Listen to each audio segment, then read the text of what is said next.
Seorang WNI jadi korban penembakan di Amerika Serikat.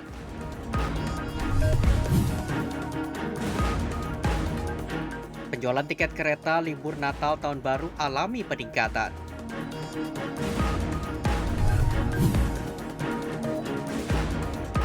Polisi kembali periksa saksi kasus kematian satu keluarga di Kalideres.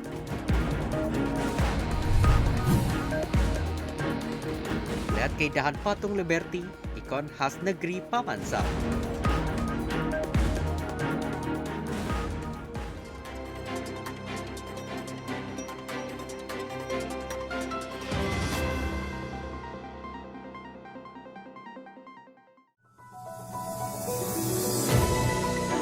Halo Mujibadi, Judis Update kembali hadir dengan rangkaian informasi menarik selama 30 menit ke depan.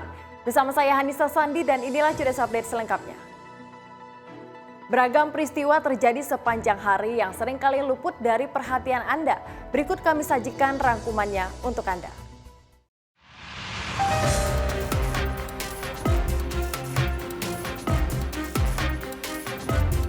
Konsulat Jenderal Republik Indonesia di New York mengonfirmasi korban penembakan di lapangan parkir di sebuah pusat perbelanjaan di Westmoreland County, Pennsylvania, Sabtu 5 November 2022 adalah warga negara Indonesia. Konsul di KJRI New York, Oki Anwar, tidak memberikan nama dan rincian lain karena masih harus menunggu pernyataan pihak kepolisian dan izin keluarga. Jenazah telah dipulangkan ke tanah air melalui Bandara Soekarno-Hatta.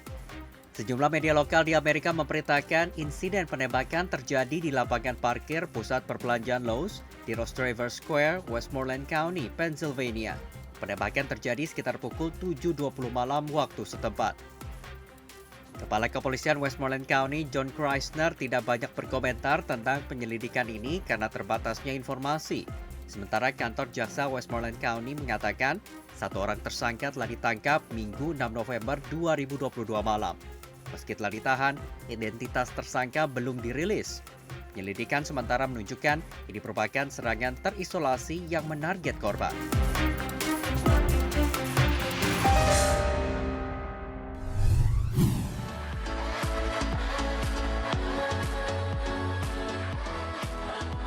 Cantik-cantik ya, sejumlah perhiasan inilah yang nantinya akan jadi souvenir bagi para delegasi setingkat menteri dan kepala negara peserta KTT G20 di Bali.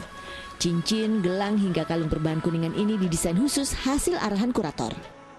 Dihias menggunakan material asli Indonesia seperti kristal, batu satam hingga limbah batu bara yang tak dipoles. Ya, tak hanya bagi dunia pariwisata, perhelatan G20 turut memberi dampak yang luar biasa bagi pelaku UMKM, terutama di Bali. Panggung G20 akan kurang menarik kalau tidak berimbas kepada para pengrajin. Untuk menghasilkan souvenir yang unik, Bali nomor satu lah ya gitu, dengan teknik tradisional dan desain yang modern. 2 hari jelang puncak acara, pemerintah Indonesia selaku presidensi atau tuan rumah menyatakan seluruh persiapan forum kerjasama internasional itu sudah rampung 100%. 3.400-an delegasi akan hadir, termasuk 17 para pemimpin negara. Di antaranya Presiden Amerika Serikat Joe Biden hingga Presiden Tiongkok Xi Jinping. Sementara pemimpin 3 negara lain dipastikan tidak hadir, salah satunya Presiden Rusia Vladimir Putin.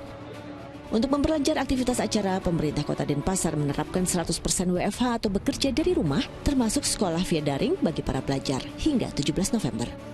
Arianto Hutapea melaporkan dari Denpasar, Bali. Mulai 7 November kemarin, PT Kereta Api Indonesia mulai membuka penjualan tiket kereta api jarak jauh untuk momen liburan Natal dan Tahun Baru. Dari 2,2 juta tiket yang disiapkan PT KAI, 29.500 tiket diantaranya sudah ludes terjual pada momen libur Nataru ini. Ya, pemesanan tiket kereta api jarak jauh untuk keberangkatan dari stasiun Gambir dan juga Pasar Senen untuk saat ini terus mengalami peningkatan.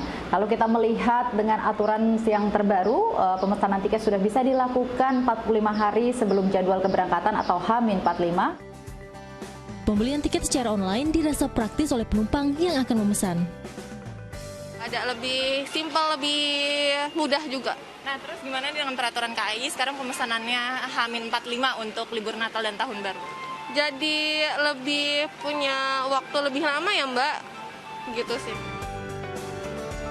Bagi calon penumpang kereta api, ada beberapa syarat yang harus dipenuhi sebelum bepergian, yakni sudah vaksin booster untuk penumpang berumur 18 tahun ke atas dan vaksin dosis kedua bagi penumpang berumur 6 hingga 17 tahun. Agisha Febila dan Kemal Prasetya melaporkan dari Jakarta.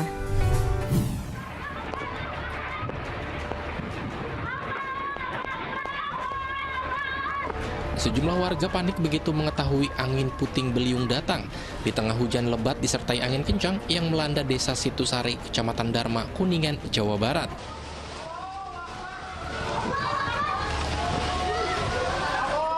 Teriakan warga melafazkan takbir dari dalam rumah-rumah pun terdengar. Meski ada juga warga yang berhamburan keluar rumah menyelamatkan diri.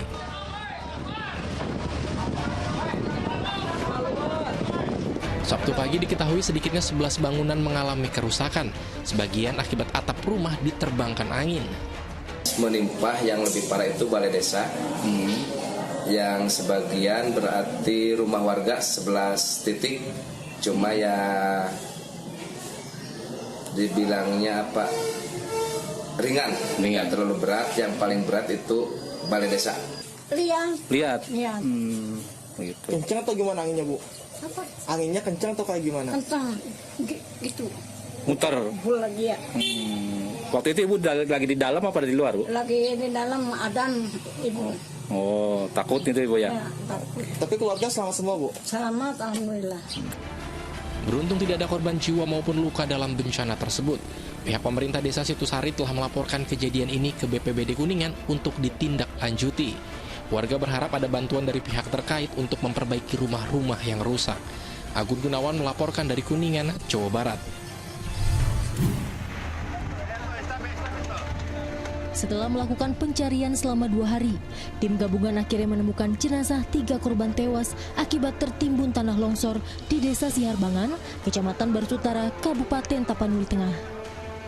Ketiga korban terdiri dari seorang ibu serta 2 anaknya yang masing-masing berusia 9 dan 5 tahun. Saat kejadian mereka diketahui tengah berada di dalam rumah. Warga pun sempat berupaya mengevakuasi ketiga korban tersebut. Namun longsor susulan tiba-tiba terjadi dan menimbun para korban. Hujan deras yang mengguyur kawasan tersebut selama berjam-jam ditengarai jadi penyebab longsor. Pertama kejadian, inisiatif masyarakat untuk melakukan evakuasi manual sudah diupayakan untuk membantu korban yang terjebak akibat daripada longsor tersebut. Nah, jadi karena diakibatkan adanya longsor susulan, masyarakat berhamburan dan tidak mempunyai lagi kesempatan untuk melakukan evakuasi secara manual. Selain menelan korban jiwa, longsor juga mengakibatkan 3 rumah rusak tertimpa tanah. Warga pun berupaya membersihkan kediaman mereka dari sisa-sisa longsor agar dapat kembali ditinggali. Tuti Alawiyah Lubis melaporkan dari Tapanuli Tengah, Sumatera Utara. Terkait dihentikannya siaran televisi analog, Kementerian Kominfo telah menyediakan akses kontak layanan untuk televisi digital melalui nomor telepon 159 atau chatbot WhatsApp di nomor 0811 820 2208. Usai jeda berikut, Cudes Update akan kembali dengan beragam informasi kriminal. Informasinya sesaat lagi, tetap di Cudes Update.